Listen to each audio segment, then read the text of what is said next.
15. Limit or extend limits of debate. The subsidiary motion to limit or extend limits of debate is one of the two motions by means of which an assembly can exercise special control over debate on a pending question or on a series of pending questions. The other motion serving such a purpose is the previous question, Chapter 16. Neither of these motions is allowed in committees, Chapter 50. The motion to limit or extend limits of debate can limit debate by 1.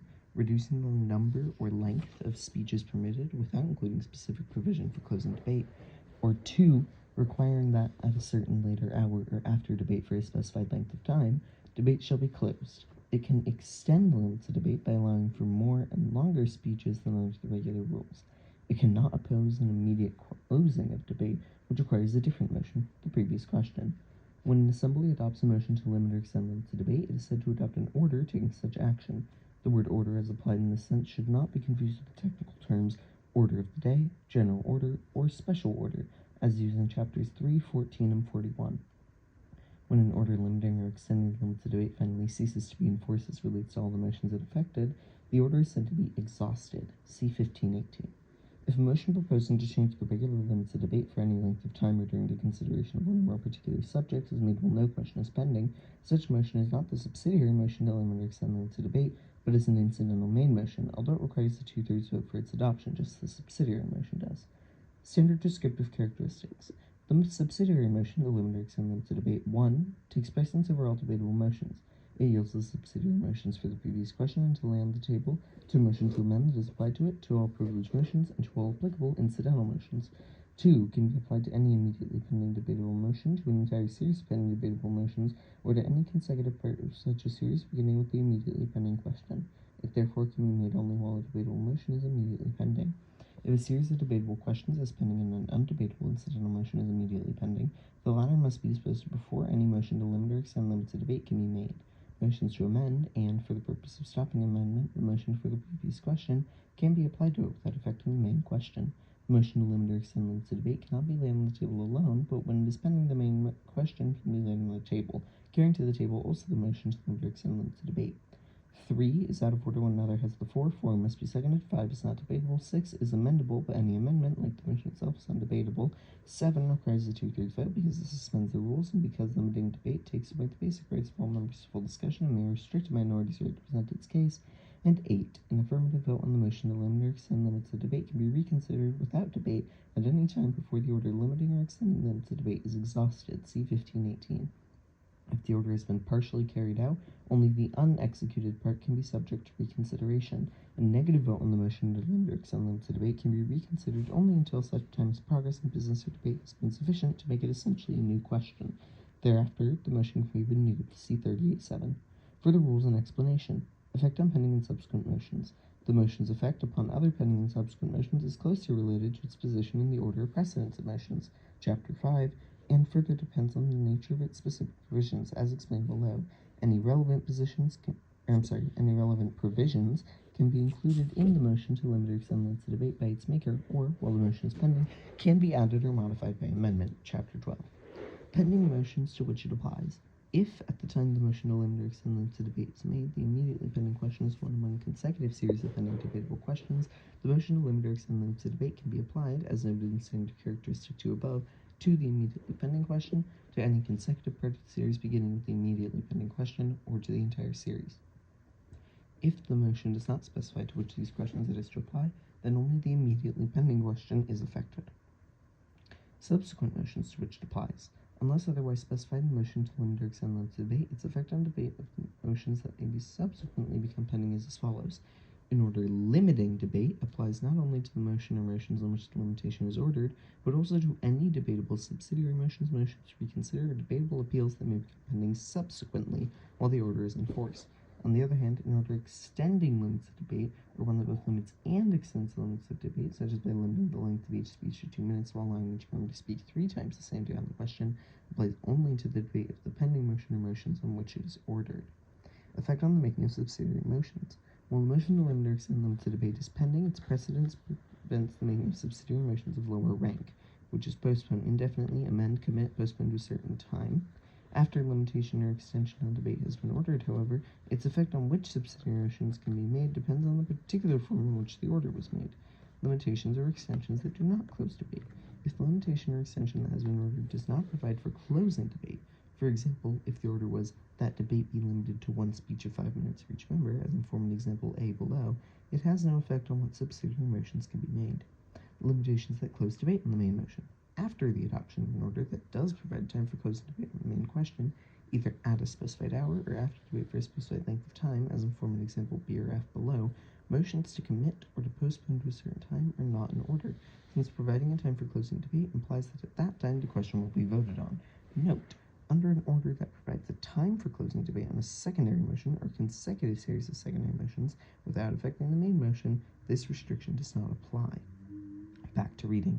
If the Assembly decides, while the order is in effect, that it wishes to commit or postpone the main motion, then it may reconsider and reverse the vote establishing the order, or, by a 2/3 vote, it may adopt a new limitation or extension of debate that has no such restriction. If motions to commit or to postpone were already part of a series that was pending when such an order was adopted, however, the remaining questions may be postponed or committed at the same time those motions come to a vote. When the allotted time under such an order has expired, no further debate on any pending question is allowed.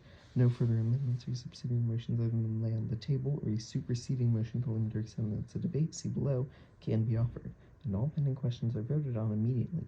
In making an order that provides a time for closing debate on the main motion, sometimes it is specified that the question shall be put at that time, although the effect is the same whether or not this is explicitly provided. Limitations that close debate on the main motion without limiting the making of subsidiary motions. If the Assembly wishes only to limit the time to vote to the question without preventing motions to commit or postpone from being made during that time, the order can specify, for example, that debate on the pending resolution be limited to 20 minutes, during which time all applicable secondary motions shall remain in order. Other limitations or extensions. If it is desired to order a limitation or extension of debate whose effect is other than as described above, this can be specified in the order, such as informed in example C below. Interruptions while it is in effect. Regardless of the form of an order to limit or extend the debate, the main question and any adhering motions can be laid on the table while the order is in effect. It should be noted that there can be a significant difference in effect between A, an order that closes debate to a particular hour, and B, one that limits debate to a specified length of time. In the first case, if consideration of the question to which the order applies is interrupted, such as by the questions being laid on the table, and is resumed after the specified hour has passed, but during the same session, so that the order has not been exhausted, see below, no further debate is allowed. In the second case, however, any time consumed while the question is lying on the table or during other interruptions unrelated to the question to which the order applies, such as consideration of orders of the day, chapters 18 and 41, or unrelated questions of privilege, chapter 19, does not diminish the amount of time allowed for debate on the question. Adoption of a superseding limitation or extension. Unlike the case of main motions and lowering subsidiary motions, postpone, indefinitely, amend, commit, or postpone, the adoption of one motion limiting or extending debate in a certain way does not prevent another such conflicting motion from being in order. A motion to set different limitation or limitations or extension or extensions, or to change from one to the other, or to order the previous question, chapter 16, can be made at any time that it is in order under the order of precedence of motions, until the pending questions affected have been finally disposed of. The reason is that the 2/3 vote necessary for the adoption of any motion to modified limit to debate also fulfills the requirement for suspending the rules. See chapter 25. Conditions for exhaustion of its effect. An order limiting or extending limits of debate is exhausted, that is, no longer applies. 1. When all the questions on which it was imposed have been voted on. 2. When those questions affected by the order are not yet voted on have either been referred to a committee or postponed indefinitely. Or 3. At the conclusion of the session in which the order was adopted, whichever occurs first. If any of the questions to which the order applies are postponed indefinitely or laid on the table and are taken up again later during the same session, the unexecuted part of the order remains in effect. Any questions affected by an order modifying limits of debate that in any way go over to the next session, or that are referred to a committee and reported back even in the same session in which committed, become open to debate under the regular rules. An order limiting or extending limits of debate applies to reconsiderations of the affected questions before, but not after, exhaustion of the order. For an example, the forms in which this motion may be made depend on the desired object as follows. A. To reduce or increase the number or length of speeches. I move that debate be limited to one speech of 5 minutes for each member. Or that Mr. Lee's time be extended 3 minutes. Or I ask unanimous consent that Mr. Lee's time. See 458-63. B. To provide time for closing debate on the main question and taking the vote on all pending questions. I move that at 9 p.m. or after 20 minutes, debate on the resolution be closed. Under such a limitation, motions to commit or postpone to a certain time will no longer be in order. C. To limit time spent in debate on a secondary motion such as an amendment. I move that debate on the pending amendment be limited to 20 minutes. D. To limit the time devoted to the question without preventing motions to commit or postpone from being made during that time. I move that debate on the pending resolution be limited to 20 minutes, during which time all applicable secondary motions shall remain in order. E. To fix the hour for closing debate without cutting off further amendments. I move that debate on the pending resolution be closed at 5 p.m., after which time members may continue to offer amendments, which shall then be undebatable. F. To combine several of the above objects. I move that blank and blank, the leaders on the two sides, each be allowed 20 minutes, which may be divided between two speeches, and that other members be limited to one speech of 2 minutes each, provided that all pending questions shall be put to a vote at 4 p.m. See also example in 5982. The form of stating the question on this amendable but undebatable motion is Chair. It has been seconded that no later than 9 p.m. debate be closed and the question on the resolution be put. The motion to limit or extend limits of debate is not debatable, but it can be amended. Are you ready for the question? Or are there any amendments to the motion to limit debate? The words at the end of the last sentence, the motion to limit debate, can be modified as to the particular form in which the motion was made. Unless the motion to limit or extend limits of debate is adopted in unanimous consent, 458 through 63, the chair puts it to a vote taken by rising, as in the example shown for a motion to postpone a question and make it a special order in 1421. In announcing the result, the chair states the parliamentary situation as it then exists. Chair, after taking a rising vote.